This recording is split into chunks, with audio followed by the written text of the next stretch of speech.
elas convivendo, isso vai ser natural e ela vai saber, aquilo não vai mais causar estranheza quando ela encontrar esses colegas no trabalho, na faculdade, no trabalho. Então, assim, como lidar, eu já vou saber. Aquilo para mim é natural. Então, você vai sendo um fomentador. A escola é uma fomentadora de inclusão.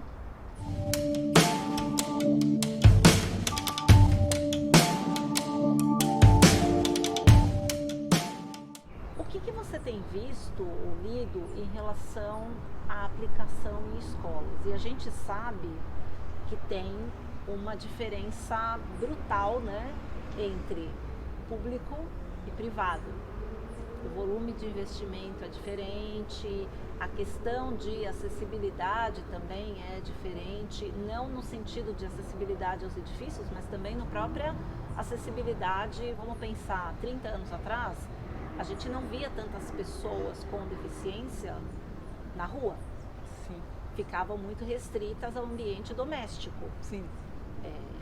Era uma questão nas famílias. Então hoje, pensando, até porque eu acredito que quanto mais cedo a gente começar com tornar normal essa questão de que todos somos diferentes, a gente vai conseguir também criar gerações que sejam mais evoluídas nessa questão de não olhar como a inclusão, porque a inclusão é para todos. Como é que você vê essa questão dentro da educação? O que você pode trazer?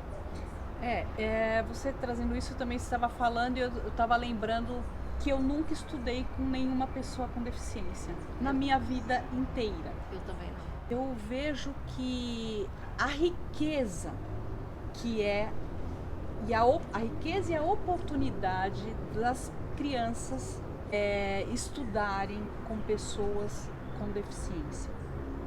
Para entender essa diversidade do mundo, né, das pessoas, as características diferentes. E a gente observa que a criança, como ela não tem o preconceito que um adulto foi criando ao longo da sua vida, ela se relaciona com naturalidade com o amiguinho. Não tem não tem aquilo que a gente começou a falar, aquele estranhamento, aquela, eu não sei lidar com isto, que é o que nós que não convivemos, às vezes, né, temos essa dificuldade.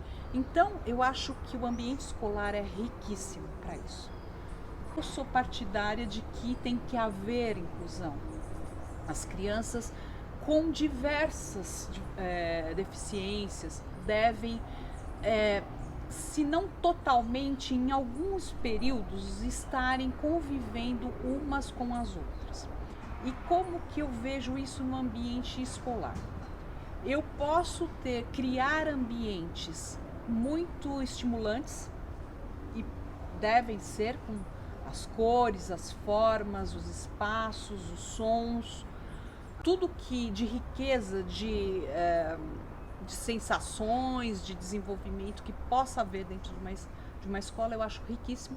Mas também você criar zonas de calmaria, zonas com menos informação visual, auditiva, nessa parte sensorial é também importante, porque tem pessoas, tem crianças que, para além das classificações, né, como pessoa com deficiência, podem ter características também de temperamento, de comportamento, que prefiram estar num ambiente assim, ou num estimulante, ou num talvez mais calmo. Tranquilo.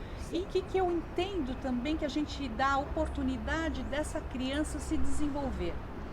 Quando a criança a zona de conforto dela é na calmaria, e ela precisa, porque se a gente vai falar do transtorno do espectro autista, a criança ela precisa de diminuição de estímulos para que a mente se organize, as sensações se organizem, mas ela também, em algum momento, pode sair dessa zona e tocar a outra, porque você dá a chance daquela criança se descobrir. Se ela ficar extremamente irritada com aquele espaço, eu volto. Num cenário assim, você vai além de uma formação, por exemplo, em pedagogia, e você está dizendo que ou você inclui esse tipo de treinamento para os professores, ou você faz algo à parte. Fazendo um parênteses aqui, eu estava lendo que, você já deve ter lido isso, né? A Finlândia é um dos países que tem o melhor nível de educação do mundo, de formação, né? Você tem os professores que estudam, acho que 4 anos ou 5 anos para lecionarem normalmente, mas você tem muitos professores que estudam 3 ou 4 anos a mais para trabalhar com as condições especiais, para entender estas particularidades, para saber fazer este diálogo de tirar da zona de conforto, entrar na zona de conforto e promover um aprendizado de alguma maneira. Até onde eu sei hoje, nós não temos aqui. Então, eu vejo essas questões, assim, o quanto é rico esse encontro das pessoas, das crianças. E elas convivendo, isso vai ser natural e ela vai saber, aquilo não vai mais causar estranheza quando ela encontrar esses colegas no trabalho, na faculdade, no trabalho. Então, assim, como lidar, eu já vou saber. Aquilo para mim é natural. Então, você vai sendo um fomentador. A escola é uma fomentadora de inclusão. E vai sair dessa escola e vai chegar nos ambientes e as pessoas vão olhar para as outras, ok, são características diferentes. E ponto. Hoje a gente também tem a colaboração de outras áreas, né, na arquitetura. A gente tem a neuroarquitetura, que é a colaboração dos neurocientistas com pesquisas, com dados científicos de comportamentos. E é um mergulho no ser humano, porque cada um tem uma memória afetiva, tem uma maneira de se relacionar com cores, com sons, com cheiros, e a gente vai trazendo isso com espaços, né? Então a gente traz isso para a arquitetura.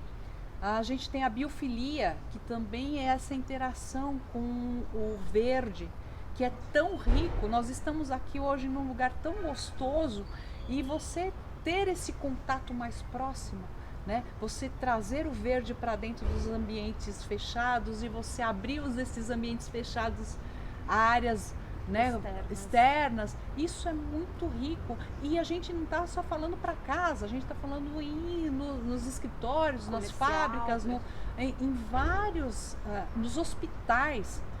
Existem estudos assim já comprovados como se abrevia a recuperação quando você tem esses ambientes todo trabalhado com essas questões, né?